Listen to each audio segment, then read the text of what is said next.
très conjointement branché sur les antennes de la radio méthodiste Nicolet 100.8 MHz. C'est le grand rendez-vous du moment avec cette antenne libre en exclusivité et consacrée à la perception de la dot aujourd'hui dans la ville province de Kinshasa.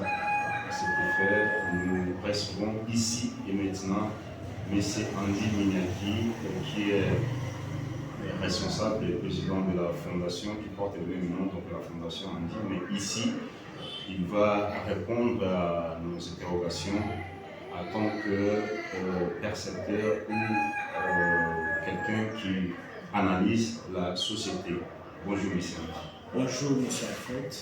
Je rappelle que vous êtes le président de la fondation Andy et aujourd'hui vous allez, n'est-ce pas, avec nous, tailler bavette autour des questions relatives à la perception de la dot ici dans la ville province de Kinshasa. Merci beaucoup, M. Alfred. Le plaisir est vraiment partagé. Je pense que ce n'est pas la première fois que nous taillons bavette et je serai toujours disposé à participer à mes corps, intelligence,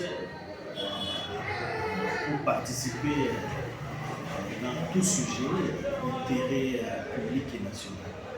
Voilà, merci beaucoup, M. Andy. Alors, sans plus tarder, nous allons vous adresser la première question, M. Andy. Qu'elle signifie synthétiquement la dot? Bon, la dot, pour faire simple, la dot constitue un ensemble de biens ou d'argent que l'époux et sa famille ensemble, n'est-ce pas, remettent à la famille ou aux parents de la fiancée pour qu'ils puissent, n'est-ce pas, consentir à ce mariage ou à cette alliance-là entre les deux époux. Donc, en quelques mots, voilà comment nous pouvons essayer un peu de définir la dot. Une union conjugale qui passe sans dot, est-ce que on peut appeler ça aussi mariage ou c'est pratiquement impossible parce que la dot constitue une condition de fin. Moi, je ne le pense pas, mais ce sont les textes du Code civil qui le consacrent. La dot est une condition de fond et les autres conditionnalités pour pouvoir, n'est-ce pas, concrétiser le mariage constituent des conditions de forme. Donc sans la dot, sans la perception de la dot, il n'y aura pas de mariage à l'état civil. Sans la perception de la dot, on ne parlera même pas de l'organisation du mariage coutumier. Sans la perception de la dot, il n'y a pas d'alliance entre les deux familles.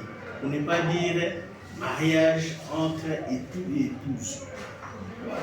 Donc, si je vous comprends bien, la dot revêt, n'est-ce pas, un caractère légal et juridique. La dot revêt un caractère légal, juridique, je dirais même exclusif.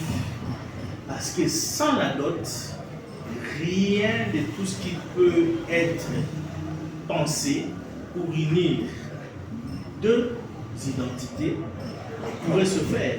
Donc la dot est une des conditionnalités les plus... on peut même parler de la dot comme étant les socles même du mariage. Donc, sans la dot, il n'y a pas de mariage. La dot est une condition, la conditionnalité de conditionnalité. Monsieur Alfred. Voilà, M. Andy dit sans la dot, il n'y a pas de mariage. Mais M. Andy, bizarrement, dans la cité, pour le commun des mortels, quand les gens se retrouvent ensemble, donc un homme et une femme se retrouvent ensemble, donc il y a un mariage. Donc ça, c'est sur le plan sociologique, mais sur le plan juridique, vous parlez aujourd'hui de la dot. Oui, nous parlons évidemment de la dot sur le plan juridique, parce que c'est d'abord le juridique qui précède, c'est d'abord les textes qui doivent, n'est-ce pas, circonscrire et organiser avant tout d'abord d'aborder des sujets d'ordre sociologique. Moi je pense que la dot, M. Alfred, si je comprends très bien votre question, la dot est un élément le plus important dans la société congolaise. Parce que vous verrez que tout un chacun, tout être humain de différentes tribus, ici en RDC nous avons 450 ethnies, de différentes ethnies, partout on parle de la dot. Que ce soit au village, que ce soit à Kinshasa. Que ce soit le Congolais qui est à Massimanimba, que ce soit le Congolais qui est ici à Kinshasa, en ville, que ce soit le Congolais qui est à l'Équateur. La dot, c'est une question qui concerne tous les Congolais, que ce soit le Congolais qui se trouve en Bujimaï. Tous les Congolais sont intéressés par la dot. Même ceux qui résident à l'étranger. Mais je n'irai pas dans les coutumes et les us et coutumes d'autres nationalités, parce qu'il y a aussi beaucoup à boire et à manger, beaucoup de particularités. Mais du moins par rapport aux us et coutumes des Congolais, la dot, il concerne tout un chacun. Donc c'est une question qui concerne, parce que tous les hommes, si vous êtes un homme, vous aurez à économiser, à épargner. Si vous avez un revenu, vous aurez à épargner pour constituer votre dot, des biens ou d'argent pour verser dans la famille de votre conjoint, future conjointe. Si vous êtes une femme, vous attendrez que cette dot-là soit versée pour vous honorer. Pour vous honorer. Nous ne parlerons pas d'autres pays, à l'instar de l'Inde, où c'est la femme qui verse la dot dans la famille de l'homme. Mais là, c'est une parenthèse. Vous voyez? Mais en RDC, c'est l'homme qui verse, n'est-ce pas, la dot dans la famille de la femme.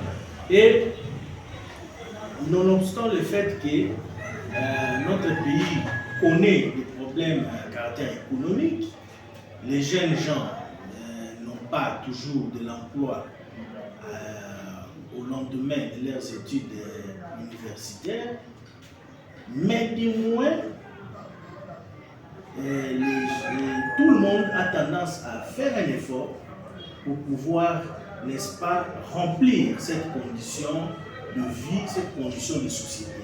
J'espère avoir rencontré, n'est-ce pas, votre question. Voilà, donc si nous suivons bien votre très bel argumentaire, M. Midi, la dot revêt un caractère légal, un caractère de légalité, de légitimité, mais pas tellement d'égalité. Pourquoi? Parce qu'en fait, la législation congolaise en matière civile, que vous citez ici, à laquelle vous faites la référence, précise qu'au cas où il y aurait conflit de culture entre l'homme et la femme, c'est la culture ou la boutique de la femme qui sera plus privilégiée. Moi, j'ai eu la vie, parce que là, il y a plus d'égalité. Non, il ne faut pas prendre les choses de cette manière-là.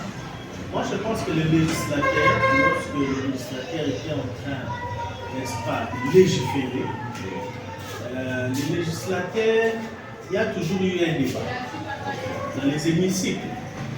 Et lors de ces débats, je pense que les législateurs reviennent toujours au niveau des familles, des différentes familles, même à l'intérieur du pays, pour essayer un peu de pouvoir s'enrichir par rapport à cette matière. Moi, je n'aimerais pas ici aller un peu à bâton rompu contre les textes qui existent déjà, les textes qui existent, et nous devons nous conformer à ces textes. Nous sommes des légalistes. Nous devons nous conformer. Si les textes, le code civil en la matière consacre ces droits-là à la famille de la femme, nous devons nous soumettre. Parce que n'est-ce pas que c'est l'homme qui va vers la femme et le législateur plutôt privilégié les droits de la femme. Non, les droits de la femme ont toujours été privilégiés. Pourquoi? Parce que la femme a été martyrisée pendant des siècles. La femme a été martyrisée pendant des siècles et aujourd'hui nous sommes à l'ère de la parité. Nous sommes à l'ère où la femme, n'est-ce pas, on est en train quand même de remettre la femme dans ses droits.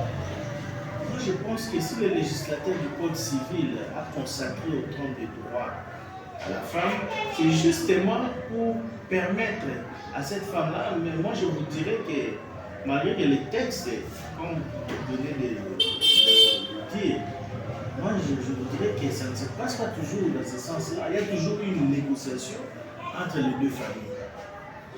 Toujours, il y a toujours une négociation, un terrain d'entente entre les deux familles. Mais les législateurs, il faut comprendre d'abord l'esprit de négocier, mais c'est également prévu dans la loi, c'est un arrangement social.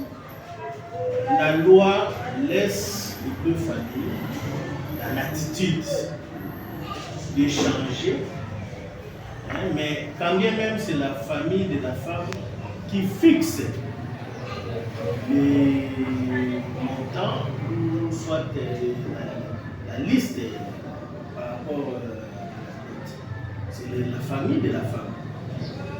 Mais néanmoins, le législateur, par rapport à ça, il y a une latitude. Les deux familles peuvent se rencontrer pour pouvoir échanger tout ça, pour lever un peu les zones d'ombre. Parce que nous devons éviter qu'après le mariage, qu'il y ait des problèmes qui subsistent. Qu'il y ait des personnes non satisfaites. Qu'il y ait, n'est-ce pas, des problèmes. Voilà.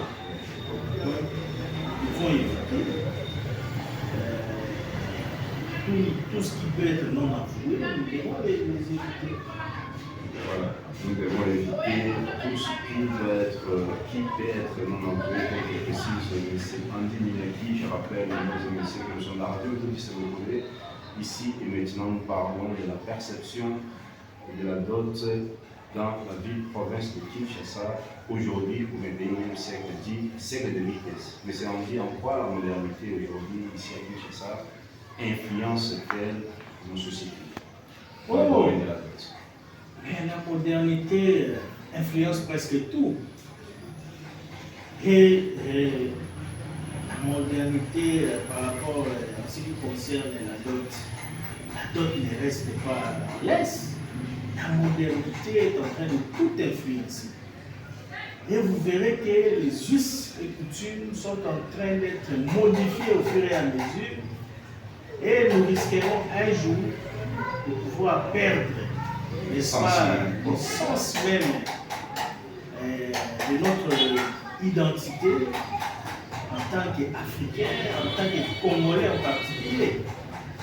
Parce qu'aujourd'hui, M. Alfred,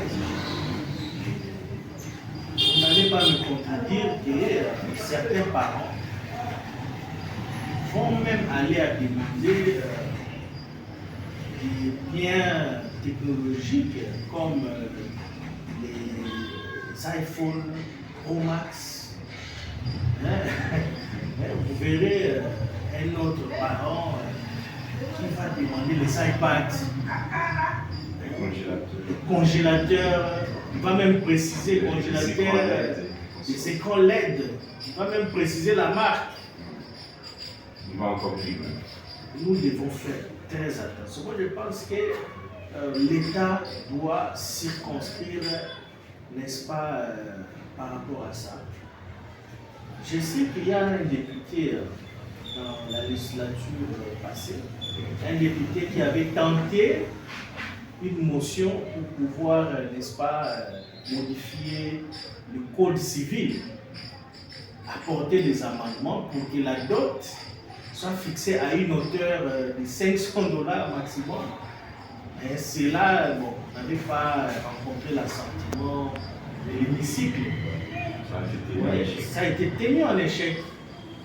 Parce que ce sont des questions d'ordre sociétal. Vous voyez? Il est important aujourd'hui qu'on ne puisse pas s'emballer par rapport à la technologie. La technologie, c'est bien, mais nous devons garder notre identité. Vous voyez? Nous devons garder notre identité. Si dans la coutume de M. Alfred, ce qui a de valeur dans leur coutume, c'est peut-être la chèvre. Vous voyez? Vous comprenez le concept. Donc, la dot doit revêtir une valeur. Vous voyez? Symbolique. Le symbolisme doit faire partie de la dot.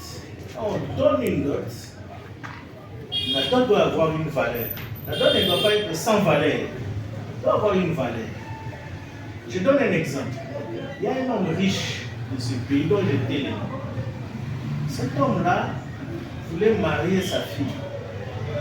Mais étant donné que cet homme était multimillionnaire, l'homme a préféré demander la dot au futur conjoint, une dot symbolique d'$1.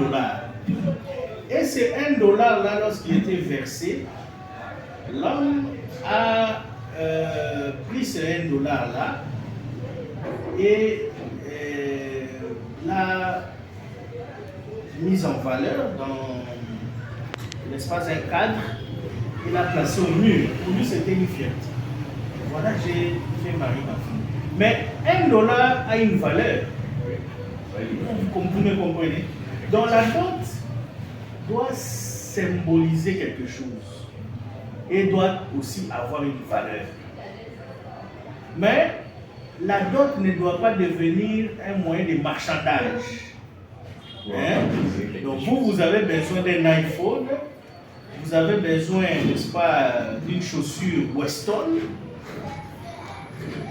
Vous allez, n'est-ce pas, en profiter de votre fille pour obtenir le bien que vous désirez dans votre cœur. Non. Ouais. D'ailleurs, lorsque la dot elle est fixée à bas prix, la dot a plus de valeur parce qu'elle devient de plus en plus symbolique. Ce qui est symbolique, on n'achète pas quelque chose. Ce qui est symbolique, mais ce qui est symbolique a de la valeur. C'est un peu ça. Voilà, donc ce qui est symbolique a un peu de la valeur. Merci beaucoup, Michel. Alors, ce qui est resté aujourd'hui dans un monde en pleine mutation, dans la conception littéralement figée de la dot dans nos sociétés. Donc voilà, il faut seulement suivre le principe de la coutume. Il faut concilier la dot avec la modernité aujourd'hui. Bon, vous savez, le concept de la modernité est caméral. La modernité nous apporte ce qui est positif et la modernité nous apporte aussi ce qui est négatif. Moi, je dirais que nous devons prendre ce qui est positif et nous devons rejeter tout ce qui est négatif, les antivaleurs. Je vous donne un exemple. Aujourd'hui, avec la modernité, vous verrez que, à cause de la modernité, vous verrez que dans certaines chaînes de télévision, notamment Novelas, on est en train de fouler au pied la valeur même, le socle même du mariage. Vous verrez que les jeunes gens sont en train d'aller ensemble, même dans des films à la télé. Vous verrez une jeune fille dans des sociétés occidentales, une jeune fille qui part aménager chez son copain, sans pour autant que le copain ne puisse verser la dot. Pour eux, donc, tu peux aller vivre, vous êtes libre. Vous voyez? Ok, le fait de verser la dot, c'est un droit que vous versez. C'est comme si quelqu'un venait après pour vous réclamer, et votre épouse dit non, moi j'ai le droit. C'est comme avant, sa famille pourrait réclamer ce droit-là, mais vous aussi, vous avez le droit sur votre épouse. Vous voyez? Mais regardez dans les sociétés occidentales. Et s'ensuit des divorces fracassants. Pourquoi? Parce que le départ est mauvais. Vous voyez? Si le départ du mariage est la dot, il y a une suite logique. Même lorsqu'on veut divorcer, il faudrait que les deux familles puissent, n'est-ce pas, encore se concerter, et il faudrait que la dot puisse, n'est-ce pas, être restituée. Vous voyez? C'est comme un verrou. Mais lorsque la dot n'est pas versée, vous verrez que dans des sociétés il peut y avoir dissolution des unions occidentales, conjugales.